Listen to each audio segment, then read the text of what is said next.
Hello, welcome everyone to the Fairdinkum webinar here as we go over 7 social engineering attacks that hackers might use to get at your employees or get company data. So cybercriminals aren't just after your employees because they're careless, but most likely because they're just human. So hackers use social engineering attacks to trick their victims, as it can save a lot of difficult work and time when they have to go around firewalls or different security features, when in reality, they can often go right through people and get information directly. So let's go ahead and introduce the account managers that I have talking with me today. It's John Yakino and Alan Zimbalist. I did mention we have 7 items here, but of course, there's probably many more social engineering attacks that we have. But we can start out with one of the most popular that almost everyone's familiar with, and that's phishing. Alan, you want to take that one? So phishing is very effective. That's why it's still being done today. And it's basically the bad entities throwing out as much as they can and seeing what sticks. It's not a targeted attack. It's just sending out to everybody and trying to get them to click on these fake links. The scammer is disguising themselves as some sort of trustworthy entity. So, for example, an account update or a password change. Dear such and such, you need to change your password to this account. Please click here and do it. And a lot of these look pretty legitimate. So one always has to think to yourself, okay, well, if I really need to change this password, maybe I could just go to the website and do it instead of through this email, because who knows what's on the other side of that link.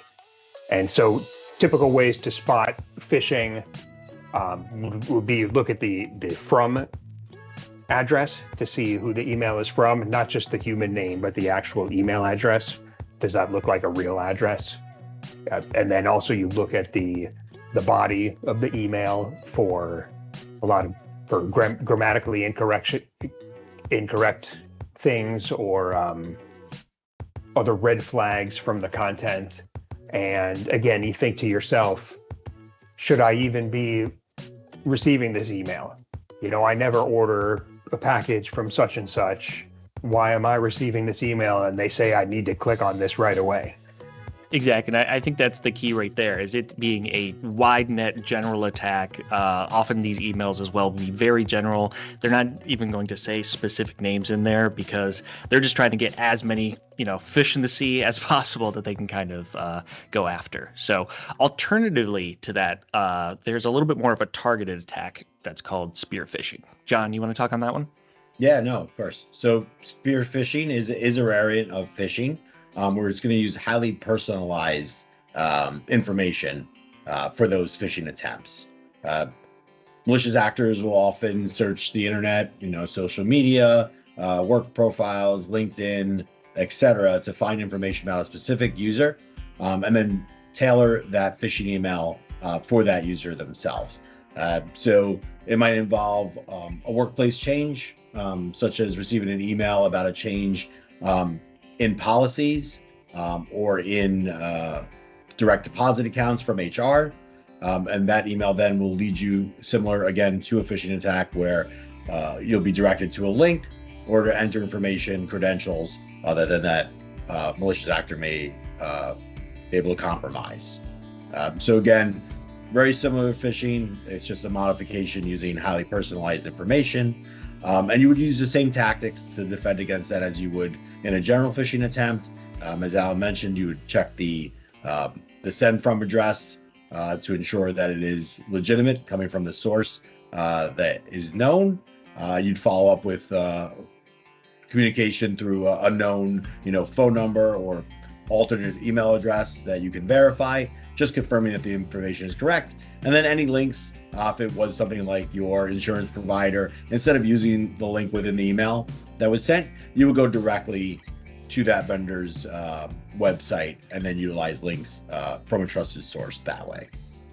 overall, like spear phishing can seem like, oh, hey, I know exactly who I'm talking about just because of the sheer amount of information that they can find online that people may not understand that they have already out there and available, whether it be through, LinkedIn or just like job posts and things like that too. But there is the next one that I kind of want to talk about. It's called pretexting, where they try to build a little bit more trust rather than urgency in that one. They're doing information gathering with which they can target their attack. So this can take some time, where they possibly pretend to be a coworker or a vendor and interact with you and slowly learn information about the company and do other types of data gathering so that they can try to, again, form the most effective type of attack. Sometimes there's a story going along with it.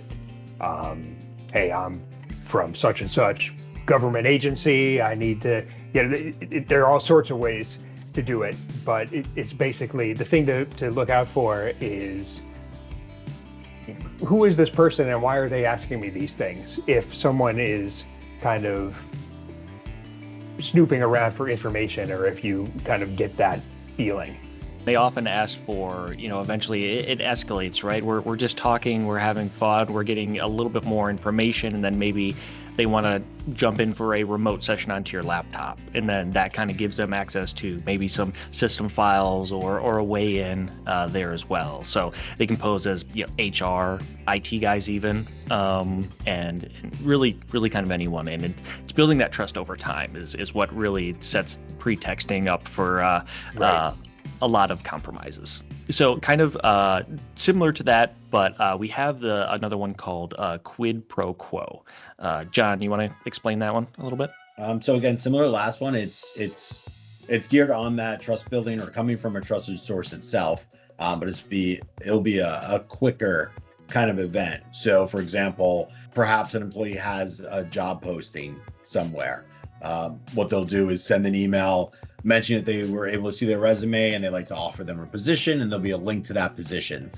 So what Quid Pro Quo is doing is offering either a service or a product for free in most cases, and then using that to entice that recipient to go ahead and click on the link or download specific software, or again, enter credentials or sensitive information for the malicious actor to acquire. So going on that pretense of something that is legitimate and something that may benefit the recipient if they respond to it. Yeah, and I think the key exactly with the quid pro quo too is that free aspect of, oh, you're getting a deal, you're getting this service for free. So a lot of people kind of want to jump in and, I guess take advantage of that offer too. That also perfectly leads us into the next one, funny enough, with it's called baiting, where they essentially kind of get people with something that seems a little too good to be true. Alan, you want to take that? Yep, exactly. This is an attractive offer or a reward. And what it does is it tricks the unsuspecting victim into unintentionally downloading malware or giving up some kind of company or personal information that they shouldn't be giving up. The most common type is called malvertising. So again, an offer for something that is enticing enough where you're interested and you click on it and try to follow through on it, but really it's just delivering a malicious payload to your computer. So that is baiting, and again, it's playing on human nature and all those factors. Yeah, it's the classic thing of again, I want to trust this source, but maybe I don't want to miss out on this opportunity to, whether it be a cash flow or something like that they offer often as well, to kind of like send through, when in reality that turns out to be just malware that comes through when you're entering your routing information. And similarly to the other ones, if you try to contact them a different way or look around for it and see if there's a different communications channel where you can verify if it's really if it's really valid. Reaching out with that known contact channel, whether it be someone's phone number directly, you give them a call. Don't reply necessarily directly to the email or the text you received, but reach out to them like a different way, and then just make sure that it's legitimate too, because a lot of these that we are going through sound similar. A lot of them go through emails, text, even phone calls, but there are also like physical ways that people can go ahead and be socially engineered by attackers. And one of those in particular is tailgating. John, you want to talk about that one? Yeah, absolutely. This physical tactic that's used, the best example of it would be someone accessing a secured area by piggybacking onto someone else's access. So a clear example would be if someone strikes their badge to enter a secure door, and then they hold it open for another individual who doesn't actually have access to that area. So they've now piggybacked off of that initial person's access and gain entry there. It doesn't limit it just to that physical presence as well, but also if an unsuspecting victim happens to leave their computer unattended and it's unlocked, that now gives access to a malicious actor to go ahead and use that opportunity to review that open device and look for any kind of sensitive information, passwords, financials, etc., that will either help them right then and there, or it might give them an advantage to then, proceed with that information they find into getting deeper into the system itself. But their initial access was through that unattended device itself. Good way to stop this is lockout policies for the device portion, where devices will lock out after just a couple minutes. That way the employee doesn't have to think about constantly locking their device if they're going to be away from it for just a couple moments, and that would happen automatically. And also having policies in place about not allowing others to use their own badge-in process. So one badge, one person is a good policy to have in general. Even if that person is known to you and you're doing them a favor, you create that habit of making sure that everybody badges in or accesses their secure areas by whatever method is being used to limit that access on an individual basis. Definitely, because it really is about those habits, right? Whether it be physical habits or digital habits that we do have, just kind of being aware, discussing that as well with a team of, hey, I know you want to be nice and hold the door open for someone, but that's not something we do here. We really need to make sure everyone like badges in, or I know you're just jumping up to go to the bathroom real quick, but lock your system. That way no one happens to meander in just for a quick moment to either maybe read emails or get some data that they shouldn't have. So a lot of that is where you can have your employees themselves as knowledgeable as possible and as clean as possible in the digital and physical environments. But one way now we are seeing is called a watering hole, and it's essentially not an attack that hackers have directly on your company and your employees, but it's a third party. Alan, I think you had some info on this one. Yes. So a watering hole attack is when the malicious parties essentially infect a public-facing consumer website, and then the visitors to that website end up downloading some type of malicious software or having some other type of malicious event occur. So this could really happen to any type of public-facing website. This is why it's important for those companies to maintain their security and their updates. But typically, shopping sites and lesser known sites that may be paying attention less to their website security, these are good targets for the watering hole. Yeah, there's not much you can do about it yourself as long as, or other than having the regular protections that you have in place on just by getting that main site. Yeah, exactly.